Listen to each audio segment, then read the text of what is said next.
Hi friends, today we are going to be looking at literary devices or figures of speech. Now when we talk about literary devices or figures of speech, we are not talking about parts of speech. These are not parts of speech, these are different entirely from parts of speech. Although the literary devices or the figures of speech, they are also a part of the English grammar, but this time around we are talking about the connotative part of the English grammar. So when we talk about connote simply means we are talking about deeper meaning of a very thing.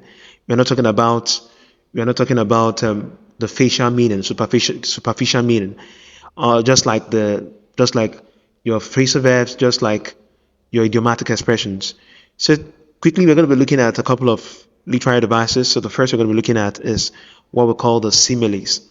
And when you look at the word similes look like the word similarity between two things. So what when we talk about similes, what does the word similes, what does it mean? Now, simile is a kind of figure of speech or literary device which involves the indirect comparison of two things using like or as. So when we talk about simile is a kind of literary device that brings about or that uses a comparison of two things. But this time around, we are not comparing these two things directly. We're not trying to say one is the same with the other. We're just trying to draw a parallel between the quality that one very object has in comparison to the other object. So, and how do we do this? We did this by using like or has, or as, I mean. So, for example, if we say Florida is as quiet as a graveyard. So we could say Florida is as quiet as a graveyard, or Florida is quiet like a graveyard. So we have a couple of stimulus. We know a lot of examples on them, as quiet as a graveyard and so on and so forth. We're just trying to say when you come to Florida, it's just as quiet as a graveyard. So look at another example. Henry's shoes are white like wool. Henry's shoes are white like wool. Now, you can also say Henry's shoes are white as wool. Now, we all know that wool is very white. So that means the pair of shoes that Mr. Henry is putting on is as neat, as flawless, as immaculate as a wool. So that's a work of similes. So I have a whole lot of examples. We have as quiet as a graveyard, as white as wool, and as we have a lot of examples as short as Zacchaeus, and just many of them out there. So quickly, let's look at metaphor. Now, metaphor is another kind of figure of speech whereby comparison, just like the similes, is drawn directly between two things. Now, when we talk about metaphor, we are drawing a comparison between two things directly. Now, this one involves a direct comparison.